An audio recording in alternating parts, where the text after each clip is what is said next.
Hello दोस्तों, कैसे हैं।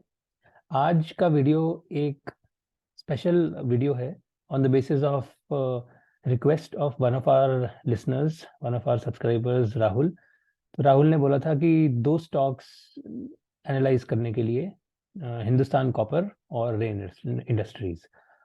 तो हमने सोचा कि चलो ये दो स्टॉक्स एनालाइज कर लेते हैं और देख लेते हैं कि ओवरऑल इन दो स्टॉक्स में क्या पोटेंशियल मार्केट में बन रहा है in the coming times. Analyse करने से पहले दो चीजें बोल देना चाहता हूँ। पहला बात तो ये, फर्स्ट थिंग इज कि ये हम जो एनालिसिस कर रहे हैं, this is more from the perspective of technicals rather than fundamentals. तो फोकस जो है वो टेक्निकल्स पे ज्यादा हैवी है एज कम्पेयर टू फंडामेंटल्स। दूसरा, this is not an investment advice. इसमें इस डिस्कशन में जो भी डिस्कस हो रहा है about the future potential of these two stocks is purely and purely for education purposes and is purely my opinion. It is liable to be wrong। और stock में क्या होगा फ्यूचर में वो कोई नहीं जानता। हम सिर्फ ये एनालाइज करने की कोशिश कर रहे हैं कि क्या हो सकता है। चलिए, तो इसके साथ ये दो स्टॉक शुरू करते हैं। तो पहला हम देखेंगे हिंदुस्तान कॉपर, और हिंदुस्तान कॉपर की ही स्टोरी से स्टार्ट करते हैं। तो Hindustan Copper, if we open the chart, this is Hindustan Copper 1 week. Okay, weekly chart Hindustan Copper का हमारे सामने है। हिंदुस्तान कॉपर का जो स्टॉक है उसका अगर आप पूरा हिस्ट्री देखोगे ना, बहुत लंबे टाइम से अगर अब हम देखेंगे, आप देखो the stock was listed in 2010।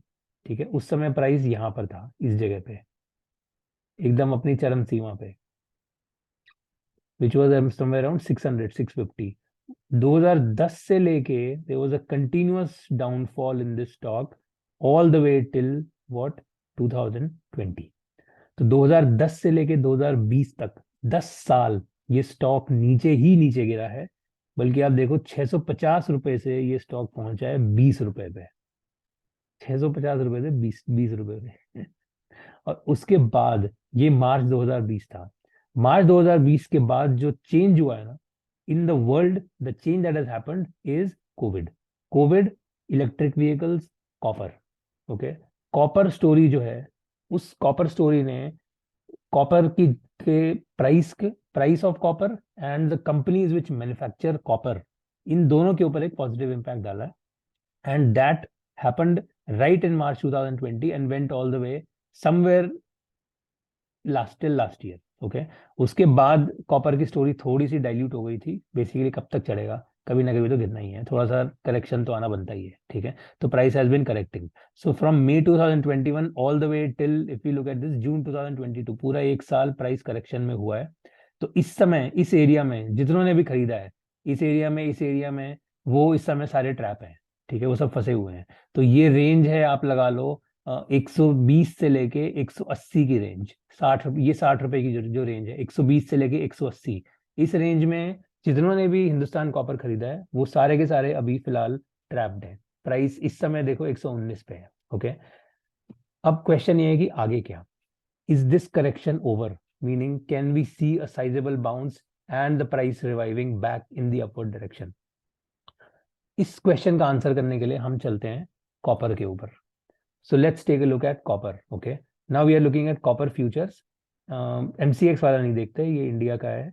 हम देखेंगे कॉमेक्स वाला। This is the US. Okay, so copper futures weekly chart. All right, अब ये देखो, now let's look at here.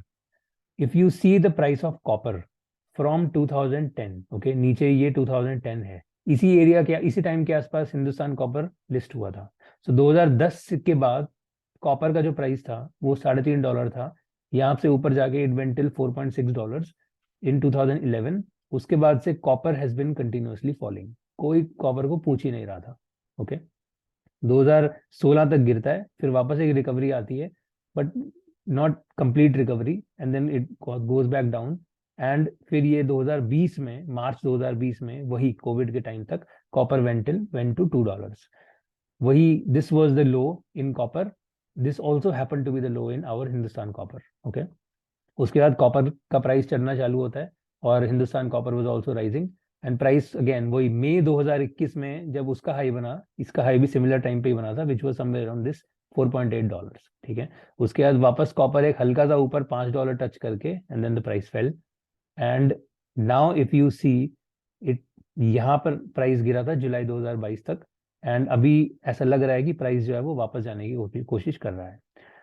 अगर इसमें हम मूविंग एवरेजेस लगा दें तो ये जो ग्रीन लाइन है which is the 200 moving average on the weekly time frame, copper का वीकली चार्ट है ये। तो वीकली टाइम फ्रेम पे जो 200 वीक मूविंग एवरेज है, अब प्राइस यहां से ही बाउंस हुआ है वंस, ट्वाइस, और फिर उसके बाद reversal. So it looks to me, if you ask my opinion, I think copper का जो फॉल था ना वो हो गया डन, ठीक है। Now it's time for copper to regain, rebounce. तो मुझे ऐसा लगता है कि जो कॉपर का प्राइस है वो अब वापस ऊपर जाएगा, और यहाँ से it can go all the way back to $5। यहाँ से ये वापस $5 पे जा सकता है। Again, not at all any investment advice, purely my opinion on the basis of what I am seeing. दो रीजन है, number one, chart is supporting it, green line बहुत अच्छी जगह है, जितना गिराना गिरा लिया, अब वापस थोड़ा सा चढ़ाने का टाइम आ जाता है। दूसरा, डॉलर, अभी तक US dollar has been very very strong, and because of that सारी की सारी कमोडिटीज नीचे गिर रही थी। सो ये डॉलर स्ट्रेंथ जो थी पूरे इस साल में, ये फरवरी से लेके और अभी नवंबर तक, डॉलर स्ट्रेंथ ने प्राइस को रोक रखा था। अब डॉलर हल्का हल्का वीक होना शुरू हो गया है। तो because dollar is getting weak, therefore copper and all commodities in fact will get a bullish push, and that should again reflect in the price of copper. Number one commodity जो है वो copper. So there are, एक होते हैं precious metals, gold silver, दूसरा होता है crude oil, और तीसरे होते हैं मेटल्स, ओके। बाकी मेटल्स, मेटल्स में जो नंबर वन है दैट इज कॉपर, ओके। सो अगर अगर कमोडिटीज में मेटल्स को ऊपर जाना है तो कॉपर को ऊपर जाना चाहिए। So it is looks like for the next few months, maybe 3 to 6 months, maybe a year, price should reflect and rebounds, then go back towards $5। तो अगर कॉपर ऊपर जाएगा, तो अगर हिंदुस्तान कॉपर पे वापस आ जाए तो हिंदुस्तान कॉपर पे वापस जाना चाहिए कायदे से। So my thesis right now on Hindustan copper and metals in general, okay, is dollar fall, dollar जितना जब तक डॉलर ऊपर था सारे के सारे मेटल्स, सारी कमोडिटीज नीचे थी। अब जब डॉलर नीचे जाने लग रहा है, तो it is possible that stocks like Hindustan Copper will also get a bullish push, which means we can see the price going back to 180. Okay, so this looks like a possibility now, और investment advice नहीं है, opinion है। चलो दूसरा stock देख लेते हैं, rain industries. Rain industries is also into industrial, like carbon related products, okay, carbon coke related products and all। तो रेन इंडस्ट्री पे फ्रेंकली स्पीकिंग कोई फंडामेंटल थीसिस नहीं है, because it's not directly linked to any commodity which is directly tradable, okay, it's more like a carbon related commodity, but I have heard that the company is strong, it has very good fundamentals।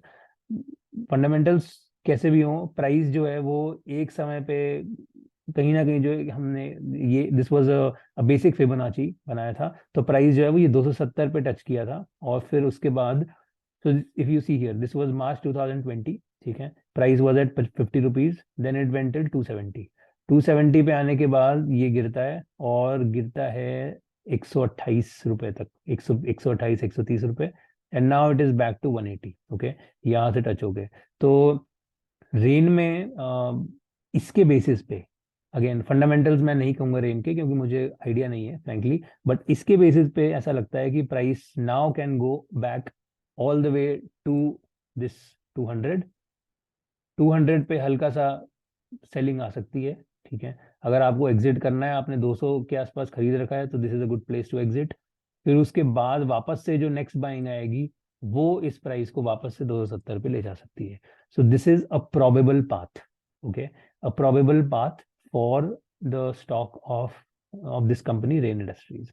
Rain industries का जो price है वो, अब देखो, ये एक लो बना, फिर उसके बाद ये एक और लो बना है, तो कहीं ना कहीं हायर लोज ऐसा लग रहा है कि बन रहे हैं, which is a bullish signal, ठीक है।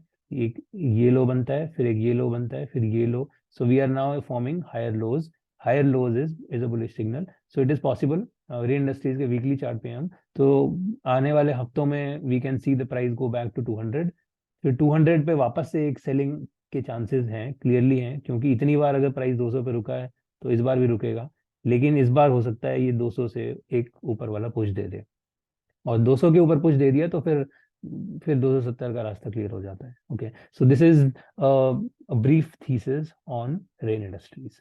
तो ये हो गया स्मॉल एनालिसिस।